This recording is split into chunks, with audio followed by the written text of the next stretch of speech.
Hello everyone, welcome to Topper's Notes. I am Ankita Sod and let's begin with today's current affairs. Our first article is Goa Liberation Day. तो हर साल 19 दिसंबर को Indian armed forces द्वारा किए गए operation विजय की success के रूप में सेलिब्रेट किया जाता है, जिसने 1961 में गोवा को पुर्तगालीज रूल से मुक्त कराया था। एंड इस दिन को गोवा लिबरेशन डे के रूप में ही मनाया जाता है।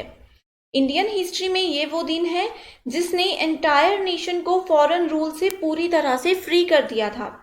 एंड 15 अगस्त 1947 को जब इंडिया इंडिपेंडेंट हुआ था तो गोवा पुर्तगाली रूल के अधीन था। एंड 1510 में पुर्तगाली द्वारा कॉलोनाइज बनाए जाने एंड लिस्बन द्वारा एस्टाडो द इंडिया के रूप में गवर्न होने के बाद गोवा, दमन एंड दीव, दादर और नगर हवेली 451 ईयर्स तक कॉलोनियल ऑक्यूपेशन में रहे थे। Next article is international human solidarity day. तो 20 दिसंबर को international human solidarity day specially in the global Arena में सॉलिडेरिटी के इम्पोर्टेंस के बारे में पब्लिक अवेयरनेस रेज करने के लिए सेलिब्रेट किया जाता है। As per the United Nations, ये दिन पूरी दुनिया में यूनिटी एंड डाइवर्सिटी को सेलिब्रेट करने के लिए मनाया जाता है। एंड ये गवर्नमेंट को इंटरनेशनल एग्रीमेंट्स के प्रति अपनी कमिटमेंट्स के रिस्पेक्ट करने के लिए एक रिमाइंडर के रूप में भी काम करता है।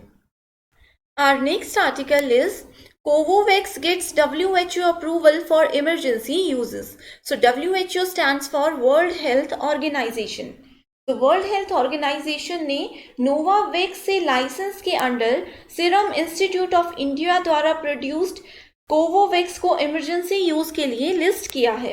एंड इमरजेंसी यूज के लिए अप्रूव्ड 9th कोविड-19 वैक्सीन कोवैक्स फैसिलिटी पोर्टफोलियो का एक पार्ट है और स्पेशली इन लोअर इनकम वाली कंट्रीज में लोगों को वैक्सीनेशन के एफर्ट्स को भी ये बूस्ट करेगा।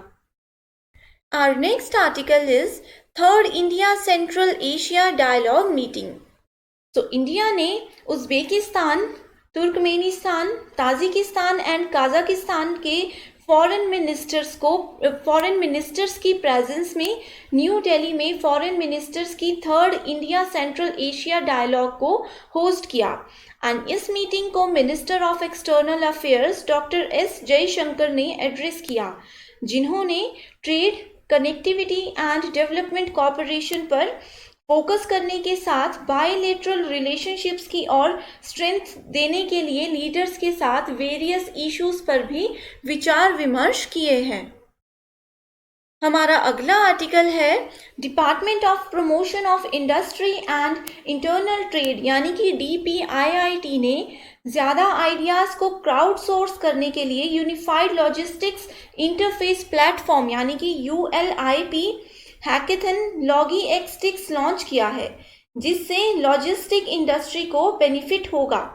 एंड ULIP को एक ट्रांसपेरेंट प्लेटफॉर्म बनाकर इंडिया में एफिशिएंसी एनहांस करने और लॉजिस्टिक्स कॉस्ट को रिड्यूस करने के लिए डिज़ाइन किया गया है, जो कि सभी स्टेक होल्डर्स को रियल टाइम इंफॉर्मेशन प्रोवाइड कर सकता है और सभी एसिमेट्रिक इंफॉर्मेशन को भी रिमूव कर सकता है। Next article we have is India's missile capabilities. तो लास्ट ट्यूसडे को defence minister and development organisation DRDO द्वारा ऑर्गेनाइज्ड एक सेमिनार में डिफेंस मिनिस्टर राजनाथ सिंह ने साइंटिस्ट को हाइपरसोनिक मिसाइल टेक्नोलॉजी डेवलप करने की दिशा में काम करने के लिए एनकरेज किया है। एंड चाइना ने हाइपरसोनिक ग्लिड व्हीकल यानी कि HGV के सक्सेसफुल टेस्ट के साथ अपनी हाइपरसोनिक मिसाइल कैपेबिलिटी का डेमोन्स्ट्रेशन किया था, जिसने रिपोर्ट्स के अकॉर्डिंग दुनिया की परिक्रमा की, लेकिन अपने टारगेट से कुछ किलोमीटर से वो मिस हो गया। Next article we have is early signs of worsening air emerge in north east India. So Delhi based centre for science and environment द्वारा एयर क्वालिटी के एनालिसिस के अकॉर्डिंग इंडिया के नॉर्थ ईस्ट स्टेट्स में एयर क्वालिटी बिगड़ती जा रही है। And as per the study, ये same sources vehicles, industry and urbanisation से थ्रेट हुई है। जिन्होंने दूसरी जगह भी एयर को दूषित किया था। एंड गुवाहाटी के अलावा नॉर्थ ईस्ट के बाकी सिटीज में एनुअल PM 2.5 का लेवल काफी लो है। हमारा अगला आर्टिकल है why did India reject UNSC draft on climate. तो क्लाइमेट चेंज पर draft proposal niger and Ireland द्वारा यूनाइटेड नेशन सिक्योरिटी काउंसिल में इंट्रोड्यूस किया गया था और क्लेम किया गया था कि इसे US, UK, फ्रांस सहित 113 मेंबर कंट्रीज द्वारा समर्थित किया जाएगा ताकि क्लाइमेट रिलेटेड सिक्योरिटी रिस्क को UNSC के दायरे में लाया जा सके। एंड इसके परिणाम स्वरूप इंडिया एंड रशिया के स्ट्रॉन्ग ऑपोजिशन के साथ मेंबर कंट्रीज के बीच इंटरेस्ट में क्लैश को लेकर एक आर्ग्यूमेंट भी हुआ है। हमारा अगला आर्टिकल है artificial intelligence to be a valuable tool in education. तो recently schools and university education में आर्टिफिशियल इंटेलिजेंस के रोल पर प्रिंसिपल्स मीट 2021 के एक पार्ट के रूप में एक पैनल डिस्कशन आयोजित की गई थी। एंड ये dialogue the Hindu and validate me द्वारा आयोजित प्रिंसिपल मीट 2021 का एक पार्ट था जो कि डॉक्यूमेंट वेरिफिकेशन में ऑप्शंस प्रोवाइड करने वाली एक फर्म है। Also, the meet noticed a number of lecturers, principals and heads of distinguished instructional establishments in Delhi NCR converge for a day-long dialogue on the new education policy, transformative forces in class schooling, how lecturers and college students may adapt to those adjustments and the function of the government. Next article is FCRA license of 3 minority NGOs revoked. So recently Union Minister of Home Affairs यानी कि MHA ने various non-governmental organizations NGOs के Foreign Contribution Regulation Act यानी कि FCRA 2010 के regulation को cancel कर दिया है।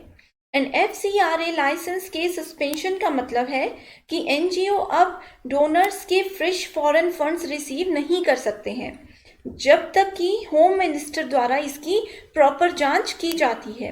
एंड फॉरेन फंड्स रिसीव करने के लिए एसोसिएशन एंड NGO के लिए FCRA मैंडेटरी होगा। Next article is bill on lynching.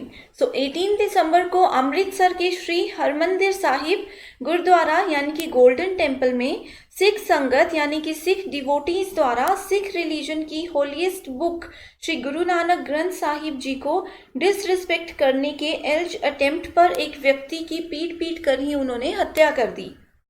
And reports में ये पता चला है कि ग्रुप ने आरोप लगाया है कि वो श्री गुरु ग्रंथ साहिब जी का अपमान करने की कोशिश कर रहा था।